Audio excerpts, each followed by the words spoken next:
Vamos a continuar con los comentarios y es el momento del profesor Manuel Cruz.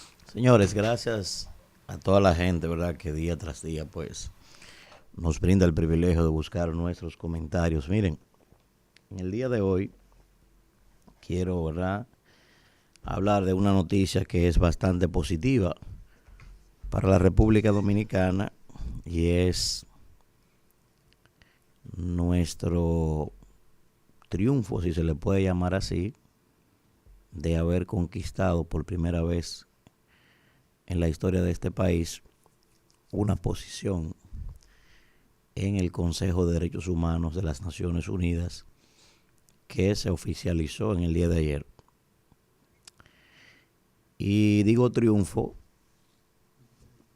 porque esto nos va a permitir que políticamente y geopolíticamente hablando le podamos sacar provecho siempre y cuando podamos desarrollar una agenda estratégica en términos diplomáticos que sea asertiva y efectiva. Primer punto, para que la gente conozca, porque ya escuchaba a mucha gente hablando sobre este tema con un desconocimiento total.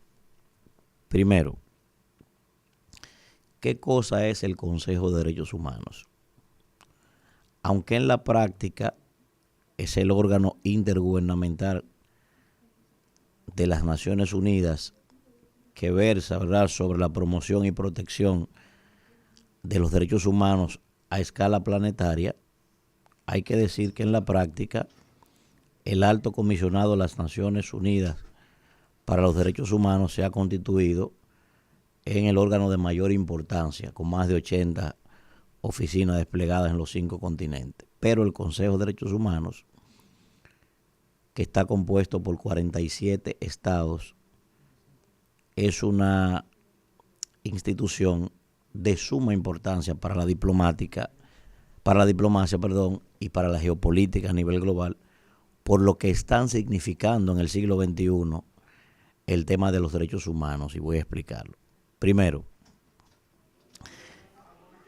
decía que está compuesto por 47 estados que son elegidos, ¿verdad?, por la mayoría de los miembros de la Asamblea General con una característica, digamos, de cuotas regionales. Primero, 13 miembros para el continente africano, 13 miembros para el continente asiático, 8 miembros para América Latina y el Caribe, 7 miembros para Europa Occidental y otros grupos, ¿verdad?, Canadá, etcétera, y 6 miembros para Europa Oriental. Así es como está compuesto el Consejo de Derechos Humanos.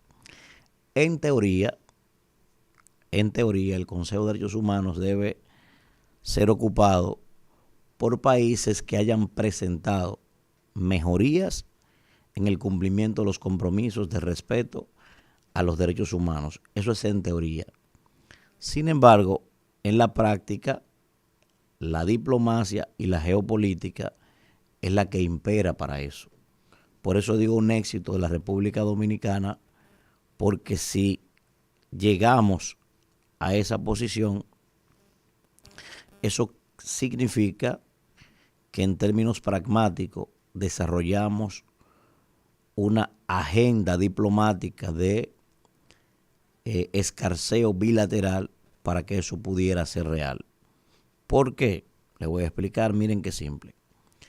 En el informe del año pasado de los países que encabezan las violaciones de derechos humanos conforme a lo que establece este organismo de las Naciones Unidas, precisamente países como China, Rusia, Ucrania, Irán, Cuba, ¿verdad?, son los que encabezan, igual que Burundi, son los que encabezan el mayor ranking de violaciones de derechos humanos. Sin embargo, conjuntamente con República Dominicana, han salido electos Cuba, Burundi, China. Entonces, es evidente, y otros países más que también tienen problemas de eso. Es evidente entonces que la métrica que determina la inclusión de estos países allí no tiene nada que ver fundamentalmente con eso, aunque eso es lo que diga la norma. Entonces, ¿en qué beneficia esto a República Dominicana? Primer punto, esto va a obligar a la República Dominicana a tomar aún más, a fortalecer sus medidas para darle cumplimiento a los acuerdos, a los tratados y a las obligaciones que tenemos para la promoción y protección de los derechos humanos en el país. ¿Por qué? Eso es el primer punto. Y segundo punto, también nos va a permitir a nosotros estar en el seno de la discusión donde se desarrollan lo que es lo más importante de este organismo, el EPU. El EPU, que es bastante desconocido, pero cuando decimos el EPU estamos hablando de los exámenes periódicos universales, que son exámenes que se le hacen a los países cada 5 años. Regularmente en la práctica se evalúan a 42 estados cada año y es allí donde se emite un informe sobre la situación de los derechos humanos de esos estados en específico. Esto se trabaja, ¿verdad?, a través de una troika, que es una estructura tripartista de 3 estados, son los que lo dirigen, y se hace a través de la contrastación de informes. Primero, se recoge el informe que presenta el Estado sobre los compromisos que ha desarrollado y las políticas que ha desarrollado para el respeto a los derechos humanos. Se recoge el informe que emite las propias Naciones Unidas y sus organismos y agencias internacionales, y entonces se recoge también el informe de observadores o instituciones interesadas en el tema, como son las ONG, como son instituciones internas, etcétera. En una contrastación de esos 3 informes, entonces se emite este examen que se hace a nivel global. Entonces, en ese examen, a pesar de que sus características están muy definidas de cómo debe ser, en la práctica allí lo que se da es un juego geopolítico. Por eso la importancia de esto, porque inclusive hay países que en sus observaciones le hacen observaciones a modo de recomendaciones positivas a otros países, para que claramente en esa retórica quede por entendido que ese es un país aliado de ese otro. Ustedes, por ejemplo, buscan todas las observaciones que se le ha hecho a China, que ya ha sido varias veces miembro de este consejo, y ustedes van a ver que muchos países, por ejemplo, cuando se van a referir a la situación del Tíbet, por ejemplo, lo hacen edulcorándola o lo hacen con una elegancia diplomática que deja claramente en evidencia que no quieren enfrentar a China. Pero además, no es lo mismo, señores, para ningún estado estar a merced de que otros emitan un informe en su contra cuando él no está allí sentado en la discusión del escenario.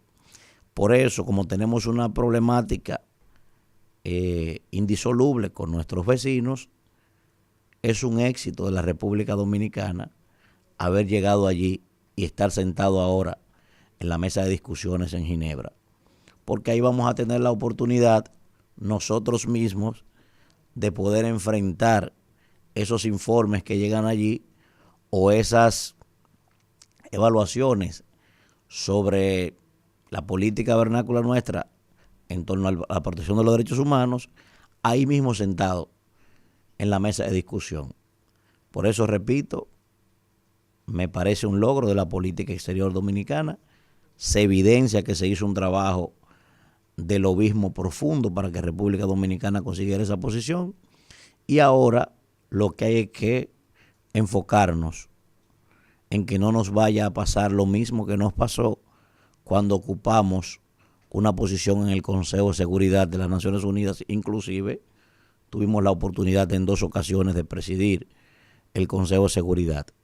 Yo pienso que la política que desarrolló República Dominicana en el organismo más poderoso del planeta, me parece que dejó mucho que desear, porque nuestra agenda prioritaria en materia de política exterior, después de nuestras exportaciones, sin duda alguna, que nuestra problemática es el tema dominico-haitiano. Y allí se llevó hasta una agenda de cambio climático que no tiene nada fundamentalmente, en principio, que ver con los problemas prioritarios nuestros. Así que yo espero que podamos ser asertivos y efectivos en esta oportunidad, que vamos a estar ahí por 3 años, aunque en la práctica 1/3 de esta matrícula se renova anualmente, pero hay que decirlo, eso es un éxito para la política exterior dominicana y de ahora en adelante vamos a aprovechar estratégicamente esta oportunidad. Adelante, Isidro.